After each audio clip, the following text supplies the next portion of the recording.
21h30, madame, monsieur, bonsoir. Tout de suite, les titres du journal. Inauguration d'une école et d'un centre de santé dans 2 localités du Houd al-Sharqi, réalisée par l'agence Tadamun.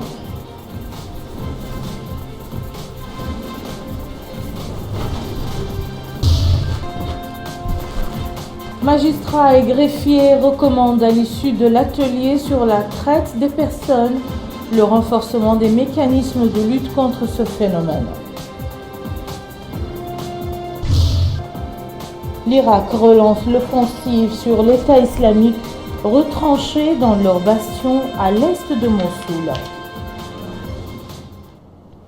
Mais d'abord, ce décret rendu public aujourd'hui par la présidence de la République portant nomination du général de brigade Sid Ahmed Ammar Aynani au poste d'inspecteur général des forces armées de sécurité.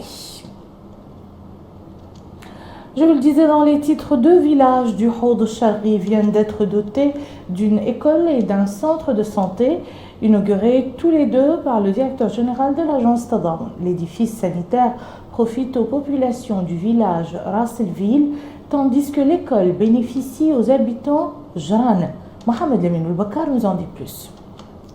Un coup de ciseau et voilà la nouvelle école flambant neuve de Jrana, localité du Houd al-Sharqi, prête à recevoir les jeunes écoliers de ce village. Mais auparavant, le directeur général de l'agence Tadamun s'est promené dans les classes de ce nouvel édifice pédagogique que son établissement a réalisé pour permettre aux jeunes générations de ce village de suivre leur cursus scolaire dans une école répondant aux normes.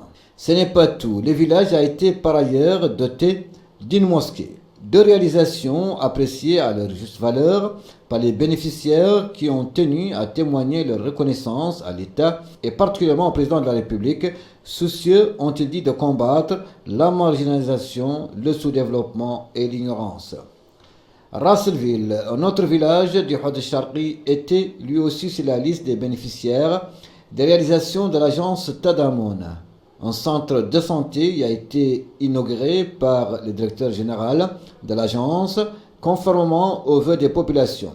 L'occasion pour Maître Hamdi Ould Mahjoub de souligner l'importance de ces 2 édifices que l'État se doit, a-t-il dit, de réaliser au profit des citoyens qui ont le droit d'accéder à tous les services sociaux de base.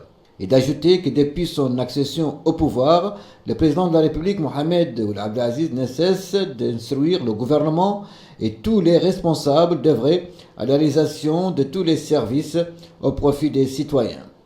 Responsables communaux et citoyens ont loué ces réalisations qui traduisent à leurs yeux l'intérêt que les pouvoirs publics accordent à l'amélioration de leurs conditions de vie dans tous les domaines. Ici à Nouakchott, les magistrats et greffiers ont recommandé, au terme d'un atelier sur la lutte contre le trafic humain, la redynamisation des outils de lutte contre ce fléau.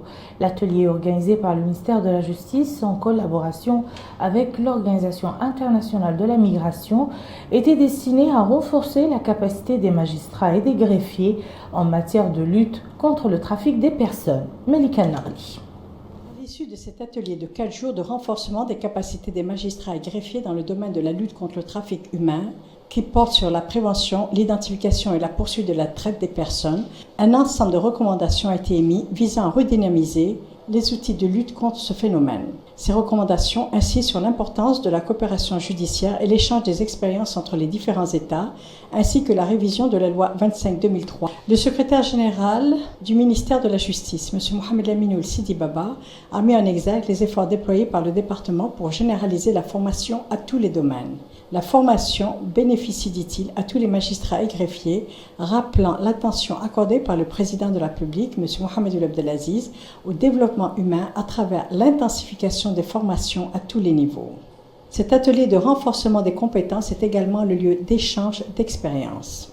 J'espère que ces 4 jours de formation auront permis de développer vos connaissances sur la lutte contre la traite, notamment bien sûr d'un point de vue juridique, mais aussi de vous donner des exemples concrets et ce qu'il se fait dans un autre pays, l'Allemagne dans ce cas, et de pouvoir partager des expériences et des bonnes pratiques.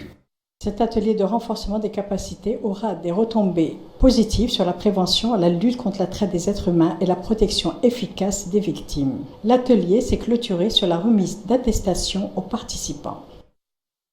Les rideaux sont également tombés sur l'atelier consacré à la revue à mi-parcours du projet d'appui au programme national intégré à la décentralisation, au développement local et à l'emploi des jeunes. Les recommandations formulées par les participants ont porté sur la prolongation de la durée du projet et l'extension de ses domaines d'intervention. Abdullah Damaba. Prolongation de la durée du projet, extension des domaines d'intervention par l'inclusion du secteur agricole et de l'élevage, exécution d'une politique d'emploi des jeunes, renforcement des capacités des municipalités en matière de suivi des projets et renforcement du recouvrement fiscal, amélioration des conditions des secrétaires généraux des communes, entre autres. Telles sont les recommandations qui ont sanctionné les travaux de la revue à mi-parcours du programme national intégré à la décentralisation, au développement local et à l'emploi des jeunes. Le secrétaire général du ministère de l'économie et des finances, Mohamed Ould Ahmed Eide, a fait part de sa satisfaction au vu du bilan des 2 précédentes années du projet. Il a en outre indiqué que compte tenu de la diversité des interventions et contributions au développement, ce programme est appelé à accompagner les importants progrès que le pays connaîtra les années à venir. Quant au maire de la commune de Tentane, il a au cours de son allocution rappelé les points qui ont été évoqués au cours de ces travaux. Il faut noter que cette cérémonie de clôture s'est tenue en présence de plusieurs secrétaires généraux de départements ministériels. La jeunesse des Dalag, comme celle d'autres wilayas, a eu sa part de sensibilisation sur les dangers de l'extrémisme et les moyens de sa prévention. Cette vaste campagne intitulée Journée de sensibilisation, organisée par le ministère de la Jeunesse et des Sports, en collaboration avec le projet de lutte contre l'extrémisme et la promotion de la citoyenneté chez les jeunes en Mauritanie, a permis à 20 jeunes du Brakna d'être édifiés sur les dangers de l'extrémisme. Abdullah Damaba. À Alec, les jeunes qui ont pris part à ce dernier forum de la caravane de sensibilisation ont suivi plusieurs présentations sur les méfaits de la radicalisation et les voies et moyens permettant à cette frange d'être des citoyens modèles en participant au développement du pays. Ce programme, mis en œuvre conjointement par le ministère de la Jeunesse et des Sports et le programme des Nations Unies pour le développement PNUD, a vu le jour grâce à la coopération japonaise. Le conseiller du Wali de la wilaya du Brakna a indiqué que la prévention contre la radicalisation des jeunes occupe une place importante dans le programme du président de la République, programme qui, dit-il, est mis en œuvre par le Premier ministre. Après avoir parcouru plusieurs villes de l'intérieur du pays ainsi que les 3 de la capitale, cette caravane ne compte pas s'arrêter en si bon chemin. La prochaine étape consistera à équiper les centres d'écoute, dont à Alec, et d'autres sessions seront organisées pour la formation des formateurs au niveau des réseaux de jeunes et des réseaux de centres d'écoute. Donc, ce que je propose, que les jeunes qui prennent contact avec les délégués de la jeunesse et des sports, avec les délégués du ministère des Affaires islamiques et de l'enseignement originel, les délégués de l'agriculture et de l'artisanat. Les jeunes qui ont suivi les présentations ont tour à tour exprimé leur satisfaction par rapport aux différents exposés présentés. Ici à Nouakchott, ce sont 10 jeunes qui viennent d'achever une formation en informatique organisée à leur profit par la commune de Dar Naïm. L'objectif est de permettre à cette première promotion de disposer d'une spécialité capable de lui assurer l'accès au marché de l'emploi. Le maire de la commune de Dar Naïm a félicité les sortants avant d'assurer qu'ils poursuivront l'œuvre au profit d'autres jeunes. Au chapitre politique, un groupe de politiciens relevant de la ville de Tentane, dans la wilaya du Houd al-Gharbi, a annoncé hier sa défection du parti Tawassul et son adhésion à l'UPR.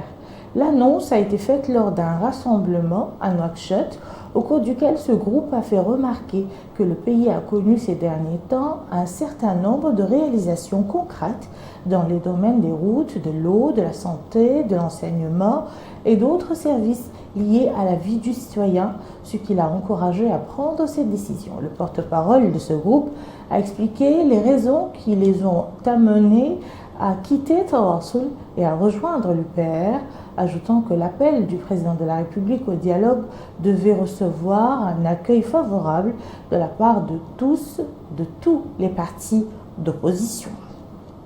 En Irak, les forces d'élite ont relancé ce vendredi l'offensive dans la ville de Mossoul, dernier bastion du groupe État islamique. Confronté à une vive résistance de l'État islamique lors de leur première entrée, il y a une semaine, dans les quartiers est de Mossoul, les unités du contre-terrorisme irakien avaient décidé de consolider leur position dans la périphérie avant de poursuivre leur progression. Selon un commandant de ces forces d'élite, les combattants s'approchent de Karkoukli, un autre quartier dans l'est de Mossoul, mais l'assaut complet n'a pas encore été lancé, a-t-il affirmé. Outre les attaques suicides, les voitures piégées et les nombreux explosifs disséminés dans les maisons et immeubles, l'État islamique a mis en place un vaste réseau de tunnels souterrains qui lui permet de mener une guérilla urbaine féroce. Il utilise également les civils comme boucliers humains. En Afghanistan, au moins 6 personnes ont été tuées et plus de 100 autres blessées dans une attaque revendiquée par les talibans contre le consulat allemand de Mazar-i-Sharif dans le nord de l'Afghanistan en représailles à la mort des civils dans un bombardement de l'OTAN la semaine dernière. L'explosion du camion piégé de très forte puissance a fait 6 morts selon l'hôpital local qui a reçu les corps. La police provinciale évoquant pour sa part un bilan de 7 morts, précise que 2 victimes ont été tuées par erreur par les forces allemandes qui les ont confondues avec des assaillants. Aucun ressortissant allemand n'a été touché selon Berlin. Par ailleurs, 128 personnes ont été blessées, dont 10 enfants, certaines grièvement, et 2 autres personnes avaient été tuées par balle. Voilà qui met fin à ce journal. Je vous en rappelle les principales informations. Inauguration d'une école et d'un centre de santé dans 2 localités du Hod al-Sharqi, réalisée par l'agence Tadamul.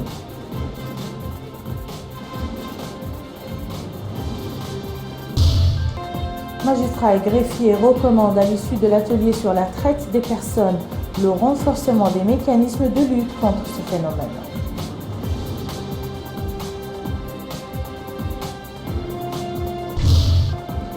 L'Irak relance l'offensive sur l'État islamique retranché dans leur bastion à l'est de Mossoul. Merci, madame, monsieur, de nous avoir suivis. Passez un excellent week-end et à très bientôt, Inch'Allah.